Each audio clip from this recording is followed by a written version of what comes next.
SYL ਤੇ ਕੇਜਰੀਵਾਲ ਨੇ ਕੇਂਦਰ ਦੇ ਪਾਲੇ ਦੇ ਵਿੱਚ ਸੁੱਟੀ ਗੇਂਦ। ਕਿਹਾ SYL ਦੇ ਮਸਲੇ ਤੇ ਹੱਲ ਕੱਢੇ ਕੇਂਦਰ ਸਰਕਾਰ। ਪ੍ਰਧਾਨ ਮੰਤਰੀ ਕੋਲ ਨਹੀਂ ਹੈ ਹੱਲ ਤਾਂ ਮੇਰੇ ਕੋਲ ਲੈਣ ਸਲਾਹ। SYL ਤੇ ਕੇਂਦਰ ਤੇ ਹਰਿਆਣਾ ਦੇ ਨਾਲ ਗੱਲਬਾਤ ਦੇ ਲਈ ਤਿਆਰ ਪੰਜਾਬ। ਸੀਐਮ ਮਾਨ ਬੋਲੇ ਮੀਟਿੰਗ ਕਰਨ ਤੋਂ ਨਹੀਂ ਹੈ ਕੋਈ ਹਰਜ਼, ਸਾਨੂੰ ਲੜਾਉਣ ਦੀ ਥਾਂ ਕੇਂਦਰ ਹੱਲ ਕਰੇ, ਮੀਟਿੰਗਾਂ ਵਾਲੀ ਫਾਰਮੈਲਿਟੀ ਨਹੀਂ। ਅੱਜ ਹੀ ਆਵੇਗੀ ਪੰਜਾਬ ਦੇ ਸਰਕਾਰੀ ਮੁਲਾਜ਼ਮਾਂ ਦੀ ਤਨਖਾਹ। ਸੀਐਮ ਮਾਨ ਬੋਲੇ ਲੋਕਾਂ ਦੇ ਲਈ ਹੀ ਹੈ ਖਜ਼ਾਨੇ ਦਾ ਪੈਸਾ। ਕਰਮਚਾਰੀਆਂ ਨੂੰ ਅਜੇ ਤੱਕ ਨਹੀਂ ਮਿਲੀ ਸੀ ਅਗਸਤ ਮਹੀਨੇ ਦੀ ਸੈਲਰੀ। ਕੇਂਦਰੀ ਕੈਬਨਿਟ ਨੇ PM ਸ਼੍ਰੀ ਯੋਜਨਾ ਨੂੰ ਦਿੱਤੀ ਮਨਜ਼ੂਰੀ। ਯੋਜਨਾ ਦੇ ਤਹਿਤ 14,500 ਸਕੂਲ ਹੋਣਗੇ ਅਪਗ੍ਰੇਡ। ਨਵੀਂ ਸਿੱਖਿਆ ਨੀਤੀ ਤਹਿਤ ਚਲਾਇਆ ਜਾਵੇਗਾ ਪ੍ਰੋਗਰਾਮ। ਰਾਜਪਥ ਦਾ ਨਾਮ ਬਦਲ ਕੇ ਹੋਇਆ ਕਰਤੱਵਯ ਪਥ। ਨਵੀਨੀਕਰਨ ਤੋਂ ਬਾਅਦ ਪਹਿਲੀਆਂ ਤਸਵੀਰਾਂ ਆਈਆਂ ਸਾਹਮਣੇ। ਕੱਲ PM ਮੋਦੀ ਕਰਨਗੇ ਉਦਘਾਟਨ। ਪੰਜਾਬ ਵੱਲੋਂ ਨਵੇਂ ਟੈਕਸਟਾਈਲ ਪਾਰਕ ਦੇ ਲਈ ਕੇਂਦਰ ਨੂੰ ਫਤਿਹਗੜ੍ਹ ਸਾਹਿਬ ਦੇ ਵਿੱਚ ਜ਼ਮੀਨ ਦੀ ਪੇਸ਼ਕਸ਼। ਸੀਐਮ ਮਾਨ ਨੇ ਕੇਂਦਰੀ ਮੰਤਰੀ ਪਿਊਸ਼ ਗੋਇਲ ਨੂੰ ਲਿਖੀ ਚਿੱਠੀ। 1000 ਏਕੜ ਜ਼ਮੀਨ ਦੀ ਕੀਤੀ ਪੇਸ਼ਕਸ਼। ਸਾਬਕਾ ਮੰਤਰੀ ਭਾਰਤ ਭੂਸ਼ਣ ਆਸ਼ੂ ਦੀ ਜ਼ਮਾਨਤ ਅਰਜ਼ੀ ਤੇ ਸ਼ੁੱਕਰਵਾਰ ਤੱਕ ਫੈਸਲਾ ਸੁਰੱਖਿਅਤ। ਲੁਧਿਆਣਾ ਕੋਰਟ ਨੇ ਬਹਿਸ ਤੋਂ ਬਾਅਦ ਫੈਸਲਾ ਸੁਰੱਖਿਅਤ ਰੱਖਿਆ। ਫਿਲਹਾਲ ਪਟਿਆਲਾ ਜੇਲ੍ਹ ਦੇ ਵਿੱਚ ਬੰਦ ਨੇ ਆਸ਼ੂ। ਭਾਰਤ ਪਾਕ ਸਰਹੱਦ ਦੇ ਨੇੜੇ ਫਿਰ ਮਿਲੀ ਨਸ਼ੇ ਦੀ ਖੇਪ। ਫਾਜ਼ਿਲਕਾ ਦੇ ਵਿੱਚ 1 ਕਿਲੋ ਹੈਰੋਇਨ ਬਰਾਮਦ। BSF ਨੇ ਇਲਾਕੇ ਦੇ ਵਿੱਚ ਲਾਇਆ ਸਰਚ ਆਪਰੇਸ਼ਨ।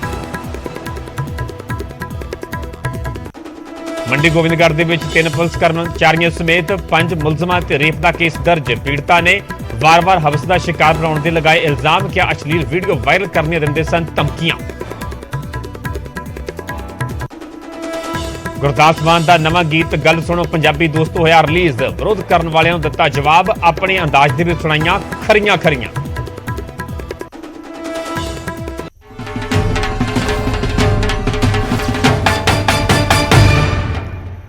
ਸਤਿ ਸ਼੍ਰੀ ਅਕਾਲ, ਤੁਸੀਂ ਵੇਖ ਰਹੇ ਹੋ ਨਿਊਜ਼ 18 ਪੰਜਾਬ ਹਰਿਆਣਾ। ਮੈਂ ਪਰਮਿੰਦਰ ਸਿੰਘ ਤੇਜਾ। ਸਾਰੇ ਦਰਸ਼ਕਾਂ ਦਾ ਬੁਲੇਟਿਨ ਸਵਾਗਤ ਹੈ। ਸ਼ੁਰੂਆਤ ਕਰਾਂਗੇ ਵੱਡੀ ਖਬਰ ਤੋਂ। ਕੇਂਦਰੀ ਕੈਬਨਿਟ ਨੇ PM ਸ਼੍ਰੀ ਯੋਜਨਾ ਨੂੰ ਮਨਜ਼ੂਰੀ ਦੇ ਦਿੱਤੀ ਹੈ। ਯੋਜਨਾ ਦੇ ਤਹਿਤ 14,500 ਸਕੂਲ ਅਪਗ੍ਰੇਡ ਹੋਣਗੇ। ਨਵੀਂ ਸਿੱਖਿਆ ਨੀਤੀ ਤਹਿਤ ਇਹ ਪ੍ਰੋਗਰਾਮ ਚਲਾਇਆ ਜਾਵੇਗਾ। ਪ੍ਰਧਾਨ ਮੰਤਰੀ ਸਕੂਲਸ ਫਾਰ ਰਾਈਜ਼ਿੰਗ ਇੰਡੀਆ ਇਹ ਨਾਮ ਦਿੱਤਾ ਗਿਆ ਇਸ ਪੂਰੇ ਪ੍ਰੋਗਰਾਮ ਨੂੰ। ਸੋ ਕੇਂਦਰੀ ਕੈਬਨਿਟ ਦੇ ਵੱਲੋਂ PM ਸ਼੍ਰੀ ਯੋਜਨਾ ਨੂੰ ਮਨਜ਼ੂਰੀ ਦੇ ਦਿੱਤੀ ਗਈ ਹੈ। ਤੁਹਾਨੂੰ ਦੱਸ ਦਈਏ ਕਿ ਇਸ ਯੋਜਨਾ ਦੇ ਤਹਿਤ 14,500 ਸਕੂਲ ਹੁਣ ਅਪਗ੍ਰੇਡ ਕੀਤੇ ਜਾਣਗੇ। ਨਵੀਂ ਸਿੱਖਿਆ ਨੀਤੀ ਦੇ ਤਹਿਤ ਇਹ ਪ੍ਰੋਗਰਾਮ ਚਲਾਇਆ ਜਾਵੇਗਾ।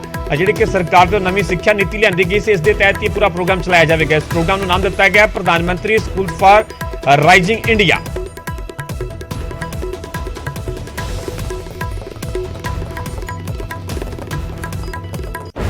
ਦਿੱਲੀ ਦੇ ਇੰਡੀਆ ਗੇਟ ਤੋਂ ਰਾਸ਼ਟਰਪਤੀ ਭਵਨ ਤੱਕ ਜਾਂਦੇ ਇਤਿਹਾਸਕ ਮਾਰਗ ਤੇ ਸੈਂਟਰਲ ਵਿਸਟਾ ਐਵੀਨਿਊ ਦਾ ਨਵੀਨੀਕਰਨ ਹੋ ਗਿਆ, ਜਿਸ ਦੀ ਪਹਿਲੀ ਲੁੱਕ ਸਾਹਮਣੇ ਆਈ ਹੈ। ਇਸ ਨੂੰ ਕਰਤੱਵਯ ਪਥ ਦਾ ਨਾਮ ਦਿੱਤਾ ਗਿਆ।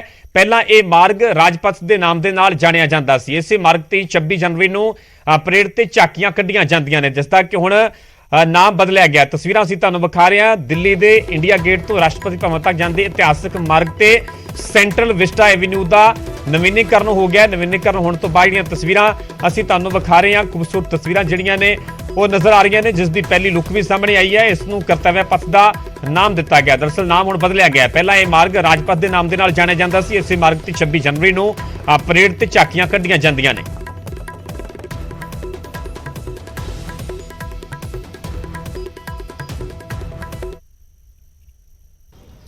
इस वक्त मैं कर्तव्य पथ पर मौजूद हूं। ये वही सड़क है जो राजपथ के नाम से जानी जाती थी।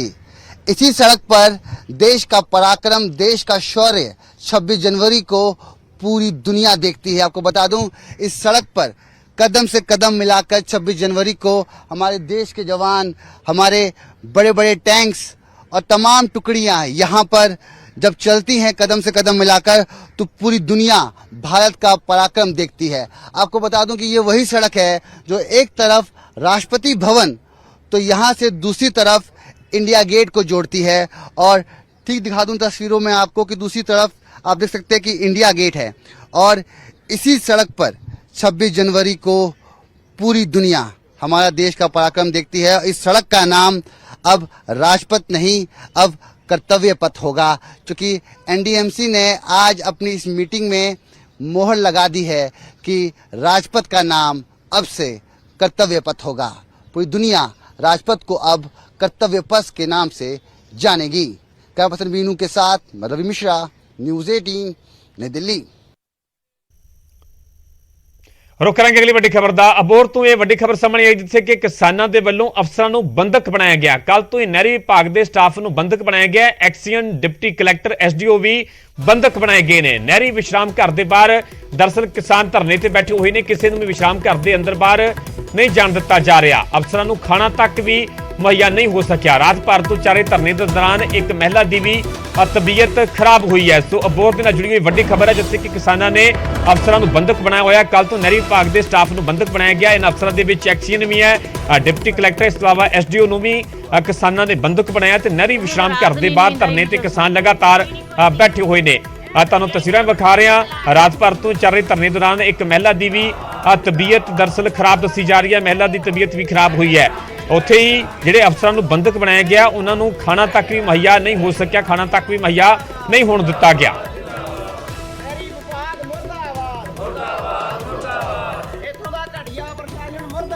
ਅੱਜ ਲਗਾਤਾਰ 20ਵਾਂ ਦਿਨ ਆ ਤੇ ਅਸੀਂ ਐਕਸ਼ਨ ਸਾਹਿਬ ਨੂੰ ਕੱਲ ਦਾ ਇੱਥੇ ਘਰਾਓ ਕੀਤਾ ਹੋਇਆ ਹੈ ਨਹਿਰ ਕਲੋਨੀ ਦੇ ਵਿੱਚ। ਕੱਲ ਪ੍ਰੋਪਰ ਤੌਰ ਤੇ ਨਹਿਰ ਕਲੋਨੀ ਬੰਦ ਸੀ। ਅੱਜ ਇਹਨਾਂ ਦਾ ਅਸੀਂ ਰੈਸਟ ਹਾਊਸ ਦੇ ਵਿੱਚ ਘਰਾਓ ਕੀਤਾ ਹੋਇਆ ਹੈ ਜੋ ਕਿ ਲਗਾਤਾਰ ਚੱਲ ਰਿਹਾ ਹੈ। ਮਾਮਲਾ ਭੰਗਾਲਾਂ ਦੇ 1300 ਏਕੜ ਦਾ ਜੋ ਹੈ ਪਾਣੀ ਨਹਿਰੀ ਪਾਣੀ ਨਾ ਮਿਲਦਾ ਹੈ।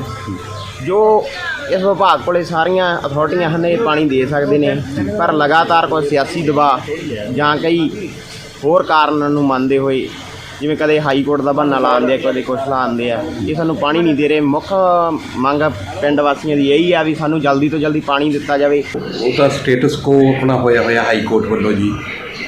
ਉਸ ਦੇ ਰਿਗਾਰਡਿੰਗ ਇਹ ਕਹਿ ਰਹੇ ਨੇ ਕਿ ਸਾਡਾ ਜੋ ਚੈਨਲ ਬੰਦ ਆ ਉਹਨੂੰ ਖੋਲ੍ਹਿਆ ਜਾਵੇ ਕਿ ਸਾਨੂੰ ਪਾਣੀ ਦਿੱਤਾ ਜਾਵੇ। ਇਹ ਸਟੇਟਸ ਕੋ ਦੇ ਨਾਲ ਸਾਡੇ ਐਕਸ਼ਨ ਸਾਹਿਬ ਖੋਲ੍ਹ ਨਹੀਂ ਸਕਦੇ ਜੀ। ਕੋਰਟ ਦੀਆਂ ਹਦਾਇਤਾਂ ਦੇਖਦੇ ਹੋਏ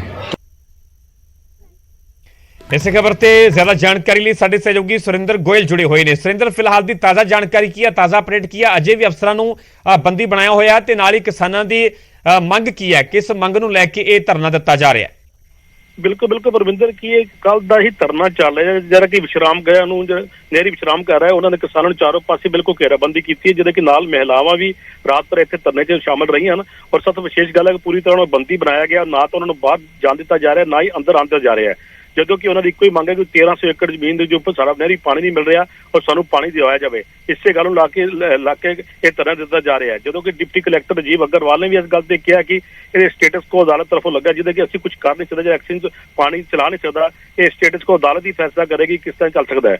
ਜਦੋਂ ਕਿ ਕਿਸਾਨਾਂ ਦੀ ਡਿਮਾਂਡ ਹੈ ਵੀ ਸਾਡੇ ਅੱਗੇ ਇੰਨੀ ਫਸਲਾਂ ਬਰਬਾਦ ਹੋ ਚੁੱਕੀਆਂ ਪਿਛਲੇ ਸਾਲ ਔਰ ਪਾਣੀ ਨਾ ਮਿਲਿਆ ਤਾਂ ਸਾਡੀ ਇਸ ਤਰ੍ਹਾਂ ਦੀ ਫਸਲਾਂ ਬਿਲਕੁਲ ਖਤਮ ਹੋ ਜਾਣਗੀਆਂ। ਅਸੀਂ ਬਿਲਕੁਲ ਅੱਗੇ ਵੀ ਕਰਜ਼ ਦੇ ਡੁੱਬੇ ਹੋਏ ਹਾਂ ਔਰ ਇਹ ਕਿ ਕਸਰ ਜਾਰੀ ਹੁਣ ਪੂਰੀ ਹੋ ਜਾਏਗੀ। ਇਸ ਕਰਕੇ ਤੁਸੀਂ ਦੇਖਿਆ ਹੋਣਾ ਤਸਵੀਰਾਂ ਇੱਕ महिला की तबीयत भी इस धरने के दौरान काफी खराब हो गई है जिसके कारण काफी महिलावां ने पैर मसल रही ने। और उन्होंने महिलावां ने भी कहा जिदे कोई उन्नी की अप्रिय घटना घट गई तो वह प्रशासन और सरकार जिम्मेवार होगी। परमिंदर सुरिंदर जी, अफसरां की गल कीती है जिन्होंने बंधक बनाया गया, किन्ने घंटिਆਂ ਤੋਂ ਇਹਨਾਂ ਨੂੰ ਬੰਧਕ ਬਣਾਇਆ ਹੋਇਆ है भी जिवें दस्सिया जा रहा है कि खाना तक भी उन्होंने मुहैया नहीं हो सकिया? बिल्कुल बिल्कुल कल तो ही इन्होंने बनाया गया। कल भी बिल्कुल इस बारे खबर पर धरने की भेजी गई। उस बाद रात को बिल्कुल चारों तरफ उन्होंने घेराबंदी करती गई, ना बाहर जान तक। जो कि कल दे ही दफ्तर दे विच विश्राम नहरी विश्राम करा दे दफ्तर दे विच ही ये बंदी ने जो कि इन्होंने डिप्टी कलैक्टर खुद कहा भी सानू खाना वगैरह भी तक सानू मुहैया तक नहीं होया। तुसीं देखो कि हाल की है जो कि ला एक कानून व्यवस्था ते भी एक पासे चिर लगता है भी इस तरह सरकारी अधिकारी अंदर बंदी बन के रहणगे तो साडा जिहड़ा पंजाब एक किस पासे जा रहा है। ठीक है, मंगा हर एक नूं मंगण दा हक हैगा, जरूर हैगा, लेकिन इस तरह बंदी बनाना सरकारी कर्मचारियों बना के रखना ये भी कोई कानून के दायरे च नहीं गल आती।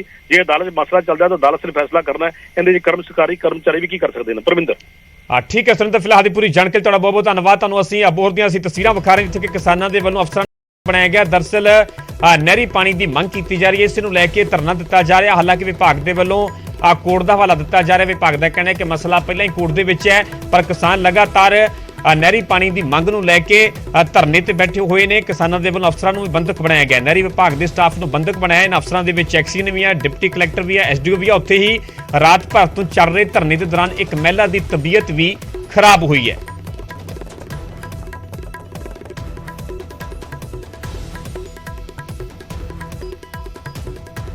रुक करेंगे अगली बड़ी खबर ਦਾ ਬੇਅੰਤ ਸਿੰਘ ਦੇ ਬੁੱਤ ਤੇ ਦੇਸ਼ ਵਿਰੋਧੀ ਨਾਰੇ ਲਿਖਣ ਵਾਲਿਆਂ ਨੂੰ ਕਾਬੂ ਕਰ ਲਿਆ ਗਿਆ। ਪੁਲਿਸ ਨੇ 2 ਮੁਲਜ਼ਮਾਂ ਨੂੰ ਗ੍ਰਿਫਤਾਰ ਕੀਤਾ ਹੈ। ਜਲੰਧਰ ਦੇ ਵਿੱਚ ਸਾਬਕਾ ਸੀਐਮ ਬੇਅੰਤ ਸਿੰਘ ਦੇ ਬੁੱਤ ਤੇ ਦਰਅਸਲ ਨਾਰੇ ਲਿਖੇ ਗਏ ਸਨ। ਅੰਮ੍ਰਿਤਸਰ ਦੇ ਰਹਿਣ ਵਾਲੇ ਨੇ ਇਹ ਦੋਵੇਂ ਮੁਲਜ਼ਮ 29 ਅਗਸਤ ਨੂੰ ਇਹ ਨਾਰੇ ਲਿਖੇ ਗਏ ਸਨ ਤੇ 29 ਅਗਸਤ ਨੂੰ ਅੱਜ ਇਹ ਵੱਡਾ ਐਕਸ਼ਨ ਹੋਇਆ। ਪੁਲਿਸ ਦਾ ਵੱਡੀ ਕਾਰਵਾਈ ਹੋਈ ਹੈ। ਪੁਲਿਸ ਦੇ ਵੱਲੋਂ 2 ਮੁਲਜ਼ਮਾਂ ਨੂੰ ਗ੍ਰਿਫਤਾਰ ਕਰ ਲਿਆ ਗਿਆ। ਜਲੰਧਰ ਦੇ ਵਿੱਚ ਦਰਅਸਲ ਸਾਬਕਾ ਸੀਐਮ ਬੇਅੰਤ ਸਿੰਘ ਦੇ ਬੁੱਤ ਤੇ ਇਹਨਾਂ ਦੇ ਵੱਲੋਂ ਨਾਰੇ ਲਿਖੇ ਗਏ ਸਨ, ਜਿਸ ਤੋਂ ਬਾਅਦ ਲਗਾਤਾਰ ਪੁਲਿਸ ਵੱਲੋਂ ਇਹਨਾਂ ਮੁਲਜ਼ਮਾਂ ਦੀ ਤਲਾਸ਼ ਕੀਤੀ ਜਾ ਰਹੀ ਸੀ, ਭਾਲ ਕੀਤੀ ਜਾ ਰਹੀ ਸੀ। ਆਖਿਰਕਾਰ ਦੋਵਾਂ ਮੁਲਜ਼ਮਾਂ ਨੂੰ ਗ੍ਰਿਫਤਾਰ ਕਰਨ ਦੇ ਵਿੱਚ ਪੁਲਿਸ ਨੇ ਕਾਮਯਾਬੀ ਹਾਸਲ ਕੀਤੀ ਹੈ। ਦਰਅਸਲ 29 ਅਗਸਤ ਦਾ ਇਹ ਪੂਰਾ ਮਾਮਲਾ ਹੈ, ਜਦੋਂ ਨਾਰੇ ਲਿਖੇ ਗਏ ਸਨ। ਤੁਹਾਨੂੰ ਉਸ ਵੇਲੇ ਦੀਆਂ ਅਸੀਂ ਇਹ ਫਾਈਲ ਤਸਵੀਰਾਂ ਵਿਖਾ ਰਹੇ, ਜਦੋਂ 29 ਅਗਸਤ ਨੂੰ ਬੇਅੰਤ ਸਿੰਘ ਦੇ ਬੁੱਤ ਤੇ ਦੇਸ਼ ਵਿਰੋਧੀ ਨਾਰੇ ਲਿਖੇ ਗਏ ਸਨ। ਉਸ ਤੋਂ ਬਾਅਦ ਲਗਾਤਾਰ ਪੁਲਿਸ ਐਕਸ਼ਨ ਦੇ ਵਿੱਚ ਹੀ ਤੇ ਆਖਿਰਕਾਰ 2 ਮੁਲਜ਼ਮਾਂ ਨੂੰ ਕਾਬੂ ਕੀਤਾ ਗਿਆ। ਦੱਸਿਆ ਜਾ ਰਿਹਾ ਕਿ ਦੋਵੇਂ ਮੁਲਜ਼ਮ ਅੰਮ੍ਰਿਤਸਰ ਦੇ ਰਹਿਣ ਵਾਲੇ ਨੇ। ਅੰਮ੍ਰਿਤਸਰ ਦੇ ਨਾਲ ਹੀ ਤਾਲੁਕ ਇਹਨਾਂ ਦਾ, ਅੰਮ੍ਰਿਤਸਰ ਦੇ ਨਾਲ ਹੀ ਸੰਬੰਧਿਤ ਨੇ, ਜਿਨ੍ਹਾਂ ਨੂੰ ਗ੍ਰਿਫਤਾਰ ਕਰ ਲਿਆ ਗਿਆ। ਇਸੇ ਖਬਰ ਤੇ ਜ਼ਿਆਦਾ ਜਾਣਕਾਰੀ ਲਈ ਸਾਡੇ ਸਹਿਯੋਗੀ ਸੁਰਿੰਦਰ ਕੰਬੋਜ ਜੁੜੇ ਹੋਏ ਨੇ।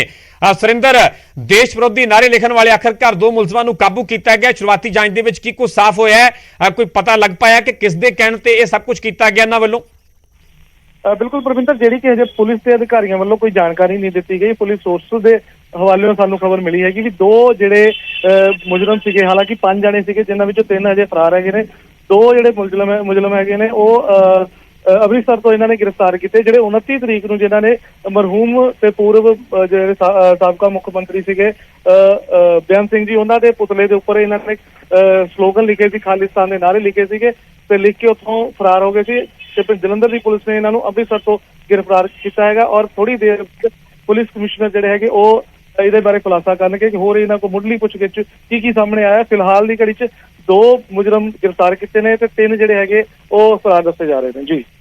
ਠੀਕ ਹੈ ਸੁਰਿੰਦਰ, ਫਿਲਹਾਲ ਦੀ ਪੂਰੀ ਜਾਣਕਾਰੀ ਤੁਹਾਡਾ ਬਹੁਤ ਬਹੁਤ ਧੰਨਵਾਦ। ਵਿਸਥਾਰ ਦੇ ਨਾਲ ਪੁਲਿਸ ਵੱਲੋਂ ਪ੍ਰੈਸ ਕਾਨਫਰੰਸ ਕਰਕੇ ਵੀ ਜਾਣਕਾਰੀ ਦਿੱਤੀ ਜਾਵੇਗੀ, ਪਰ ਇਸ ਵੇਲੇ ਦੀ ਵੱਡੀ ਜਾਣਕਾਰੀ ਸਾਹਮਣੇ ਆ ਰਹੀ ਹੈ ਕਿ ਬੇਅੰਤ ਸਿੰਘ ਦੇ ਬੁੱਤ ਤੇ ਦੇਸ਼ ਵਿਰੋਧੀ ਨਾਰੇ ਲਿਖਣ ਵਾਲੇ 2 ਮੁਲਜ਼ਮਾਂ ਨੂੰ ਪੁਲਿਸ ਨੇ ਕਾਬੂ ਕੀਤਾ ਹੈ, ਜਿਹੜੇ ਕਿ ਅੰਮ੍ਰਿਤਸਰ ਦੇ ਰਹਿਣ ਵਾਲੇ। ਦਰਅਸਲ ਜਲੰਧਰ ਦੀਆਂ ਤਸਵੀਰਾਂ ਤੁਹਾਨੂੰ ਵਿਖਾ ਰਹੇ, ਜਦੋਂ 29 ਅਗਸਤ ਨੂੰ ਇਹਨਾਂ ਮੁਲਜ਼ਮਾਂ ਦੇ ਵੱਲੋਂ ਸੀਐਮ ਬੇਅੰਤ ਸਿੰਘ ਦੇ ਬੁੱਤ ਤੇ ਨਾਰੇ ਲਿਖੇ ਗਏ ਸਨ ਤੇ 2 ਮੁਲਜ਼ਮਾਂ ਨੂੰ ਪੁਲਿਸ ਵੱਲੋਂ ਕਾਬੂ ਕੀਤਾ ਗਿਆ।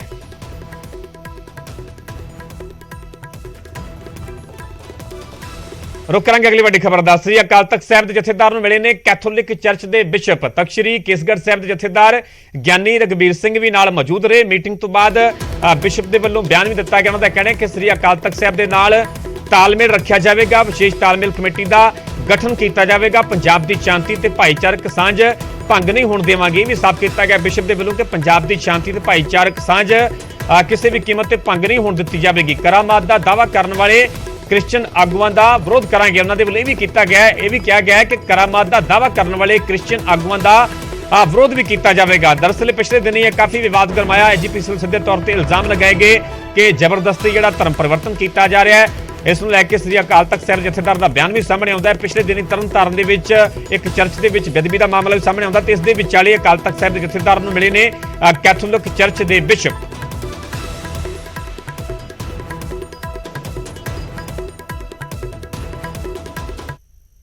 ਹੁਣ ਤੁਹਾਨੂੰ ਸਿੱਧਾ ਲੈ ਚੱਲਦੇ ਆ। ਇਸ ਵੇਲੇ ਕੇਂਦਰੀ ਕੈਬਨਿਟ ਦੇ ਵੱਲੋਂ ਪ੍ਰੈਸ ਕਾਨਫਰੰਸ ਕੀਤੀ ਜਾ ਰਹੀ ਹੈ। पद्धति आधारित शिक्षा व्यवस्था एनईपी की एक प्रमुख अंश है। इसको क्रियान्वयन करने के लिए, उसको इम्प्लीमेंटेशन करने के लिए पाठ्यक्रम से लेकर स्कूल की ढांचा, जिसके बारे में अभी आदरणीय अनुराग जी ने भी उल्लेख किया, सरकार समग्र शिक्षा अभियान, पीएम पोषण अभियान, ऐसे महत्वाकांक्षी योजनाओं के साथ साथ शिक्षा एक भागीदारी की दायित्व की विभाग होने के नाते, कॉन्क्रीट लिस्ट में रहने के नाते अनेक राज्यों ने भी अपना अपना तरीका अपनाया है। लेकिन उसी के अंदर एक नया मॉडल खड़ा करने के लिए आज कैबिनेट ने एक नया प्रारूप का अनुमोदन किया है। Prime ministers schools for rising India, prime minister school for rising India PM Shri के नाम पे एक आदर्श विद्यालय, एक सर्वश्रेष्ठ विद्यालय, एक मॉडल स्कूल बनाने के लिए आज कैबिनेट ने मंजूरी दी है। 2022 से 27 साल, 2022 से 2027 तक 5 साल के अंदर 27,360 करोड़ रुपया की लागत से लगभग 28,000, लेकिन एग्जैक्टली 27,360 करोड़ रुपया, 14,597 यानी 600 भी आप कह सकते हैं, 14,597 इतने स्कूल की गुणवत्ता बढ़ाने के लिए, नया नेतृत्व खड़ा करने के लिए, एक का ब्लॉक में 2 स्कूल बन जाए। एनईपी ने पहली बार देश में बाल वाटिका की कल्पना, यानी सरकारी स्कूलों में प्ले स्कूल की कल्पना लाया है। तो आयु 3 से लेके क्लास 12 तक, यानी 17-18 साल तक 15 साल की स्कूल की, 15 साल वाला एक स्कूल और हायर सेकेंडरी का एक स्कूल, से 2 स्कूल एक ब्लॉक में,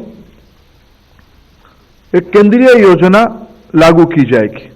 स्कूलों की चयन राज्य सरकारों से वार्ता करके, उनसे अभी तक जो हमने योजना बनाई उनसे निरंतर सभी राज्यों से चर्चा हुई है। चैलेंज मेथड से, प्रतिस्पर्धा के आधार पे कुछ मानक, 60 से ज्यादा मानक रखा गया है। स्कूल की पक्की बिल्डिंग होनी चाहिए, स्कूल में बिजली होनी चाहिए, स्कूल में टॉयलेट बॉयज गर्ल्स के लिए अलग होनी चाहिए, पीने की पानी की सुविधा होनी चाहिए, प्लेग्राउंड होनी चाहिए, बाउंड्री होनी चाहिए। ऐसे 60 पॉइंटर्स हमने लिखा है। दिव्यांग बच्चों के लिए व्यवस्था होनी चाहिए। ऐसे स्कूल्स साल में 2 बार एप्लीकेशन दे पाएंगे, पोर्टल खोले जाएगा उनके लिए। एक ऑब्जेक्टिव तरीके से असेसमेंट करके सर्वाधिक 2 स्कूल एक ब्लॉक में रखा जाएगा। ग्रामीण इलाका में रहेगा, शहरों में भी रहेगा। उसकी मूल उद्देश्य गुणात्मक वृद्धि, स्कूलों के अंदर फाउंडेशनल लिटरेसी एंड न्यूमरेसी से लेके वोकेशनल एजुकेशन से लेके 12वीं पास करते करते बालक या बालिका दुनिया की अंदर कॉम्पिटिटिव तरीके से जाने के लिए वो तैयार हो जाए, ये स्कूल की उद्देश्य रहेगा। ਹੁਣ ਤੁਹਾਨੂੰ ਸਿੱਧਾ ਲੈ ਚੱਲਦੇ ਹਾਂ ਹਿਸਾਰ, ਜਿੱਥੇ ਕਿ ਅਰਵਿੰਦ ਕੇਜਰੀਵਾਲ ਤੇ ਸੀਐਮ ਮਾਨ ਦੇ ਵੱਲੋਂ ਨੌਜਵਾਨਾਂ ਦੇ ਨਾਲ ਸੰਵਾਦ ਕੀਤਾ ਜਾ ਰਿਹਾ ਹੈ। वही बात है कि आइडिया के लिए प्लेटफॉर्म चाहिए। प्लेटफॉर्म कौन देगा? वो जुमले वाले तो देंगे नहीं भाई साहब। अभी जुमलों की फैक्ट्री ऑन हो गई है, उसमें नए नए जुमले बन रहे हैं आने वाले दिनों के लिए। देखा जा रहा है किस जुमले से भावनाएं भड़केंगी, किस जुमले से धार्मिक भावनाएं भड़केंगी, किस जुमले से लोग ये होंगे वे होंगे। हम जुमलों वाली पार्टी नहीं है। हम तो जो कहते हैं वो कर देते हैं, जो नहीं कर सकते वो भी कह देते हैं कि भी ये नहीं हो सकता हमसे। मैं 2020 में जब मैं एमपी था संगरूर से, तो 2020 की इलेक्शन आई, 2 महीने इलेक्शन में थे, तो मैंने अचानक टीवी ऑन किया, दिल्ली में था मैं, तो एक आदमी आके ये बोला और मेरे रोंगटे खड़े हो गए। मेरे होशो हवास में कभी किसी नेता ने ऐसा नहीं बोला, और ऐसा बोलने के लिए हिम्मत चाहिए, जिगरा चाहिए। एक आदमी आके ये बोल रहा है कि जी मेरे पिछले 5 साल के काम अगर आपको अच्छे लगे तो वोट दे देना दिल्ली वालों, वरना मुझे वोट ना देना। वो आदमी कौन था? अरविंद केजरीवाल। अब ये बोलने के लिए बहुत बड़ा जिगरा चाहिए, वरना ये क्या कहते हैं दूसरे, 5 साल और दीजिए, एक मौका और यार। हम 5-5 साल देते थक गए, ये 5 साल मांगते थके नहीं है।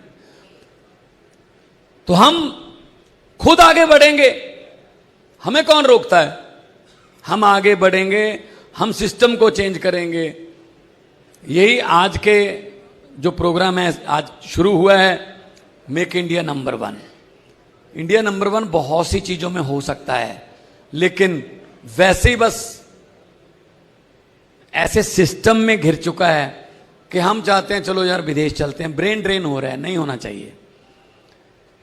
जो मैं ये कहता हूं, अगर आप कोई काम दिल से करोगे ना, वो बात आगे जाती है। अगर आपने कुछ मन में मंजिल आपने बना ली कि मैं यहां पहुंचना है, तो पहुंच जाओगे। अगर आप डामाडोल हो, पता नहीं चल रहा इधर जाएं, कल इनकी मशहूरी होगी इधर जाएं, वो कुलदीप बिश्नोई की तरह, है ना, तो मतलब एक जगह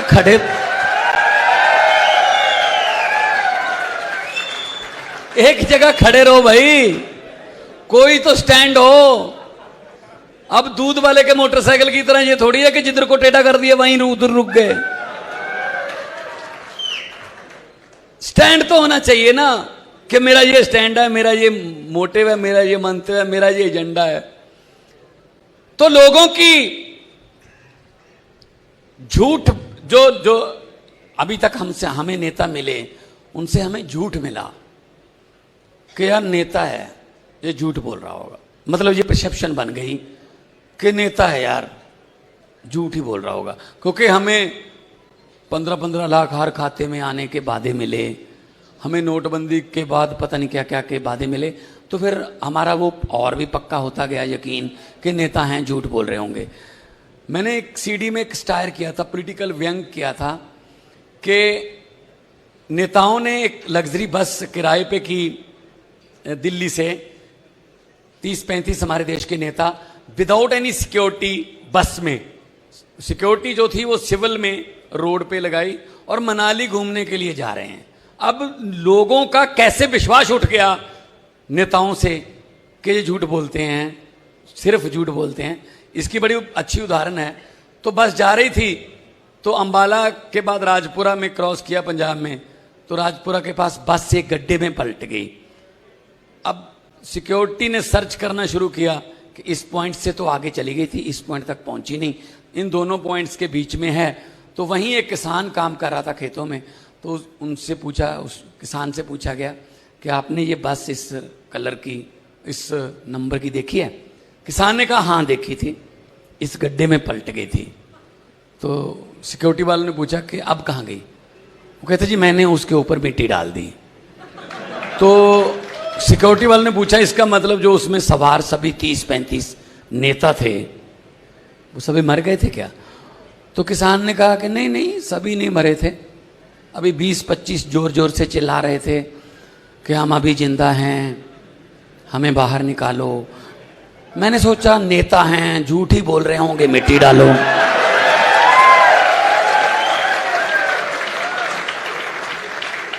हम ये मानने के भी तैयार नहीं है कि ये जिंदा है, झूठ बोल रहे होंगे, जिंदा नहीं है। तो ये चीज बदलने के लिए आम आदमी पार्टी आई है। यहां पर कोई कलाकार है, यहां पर कोई वकील है, यहां पर कोई आईएएस का स्टूडेंट है जिसने यूपीएससी का तैयारी करनी है, यहां पर डॉक्टर भी हैं, यहां पर समाज से हर एक आदमी इकट्ठा होकर आ रहा है। 9वीं 10वीं 11वीं 12वीं अरविंद केजरीवाल जी की हिसार में हुई है। हिसार के स्कूल में 9वीं 10वीं 11वीं 12वीं जब पढ़ रहे होंगे तब किसी ने सोचा होगा कि ऐसा बच्चा जो पूरे देश की राजनीति का रुख पलट देगा वो यहां पढ़ रहा है। तो कहीं से भी टैलेंट निकल सकता है, लेकिन मौका चाहिए। मैंने पूछा सीएम साहब से, मैंने कहा जी तो उस समय फिर पढ़ाई कैसी थी? कहते हिसार जिले में मैं एक ही था जो आईआईटी में जिसने आईआरएस क्लियर किया। हिसार जिले में एक ही था जिन्होंने क्लियर किया वो टेस्ट। लेकिन अब उनकी सोच और उनके इरादों से बने हुए स्कूलों से दिल्ली में एवरेज हर स्कूल से 4 निकल रहे हैं, हर स्कूल से। तो इसका मतलब क्या हो गया? इसका मतलब यह हो गया कि अगर अच्छी सोच, सच्ची नीयत आगे आ जाए तो आप लोगों को ऊंचा उड़ने से कोई नहीं रोक सकता। हुकूमत वो करते हैं जिनका दिलों पर राज होता है, यूं कहने को तो मुर्गे के सर पे भी ताज होता है। Thank you very much. Thank you. अब आप लोगों से कुछ सुनना चाहेंगे, जो लोगों ने हाथ खड़े किए थे। हमारा देश कैसे आगे बढ़ सकता है, शिक्षा का क्या ऐसा देश जिसमें बहुत बड़े स्तर के ऊपर बच्चे अशिक्षित हों, क्या वो देश आगे बढ़ सकता है? नहीं बढ़ सकता। क्या ऐसा देश जहां पे बहुत बड़े तबके को अच्छी स्वास्थ्य सेवाएं ना मिलें, क्या वो देश आगे बढ़ सकता है? नहीं बढ़ सकता। तो आप लोगों से सुनना चाहेंगे आपके विचार, और मैं भी बीच बीच में हम लोग। हाँ बच्चे। जय हिंद सर, मेरा नाम अंजलि कादर, मैं पंडित नेकीराम कॉलेज से सिर्फ और सिर्फ आपसे एक क्वेश्चन पूछने आई हूँ। सबसे पहले आपका मैं बहुत दिल से आभार करती हूँ कि आपने मुझे ये मौका दिया। सर, एक देश नंबर 1 तभी बन सकता है जब एक देश की बेटी नंबर 1 बने, क्योंकि सर हमें एक सिक्योरिटी की जरूरत होती है।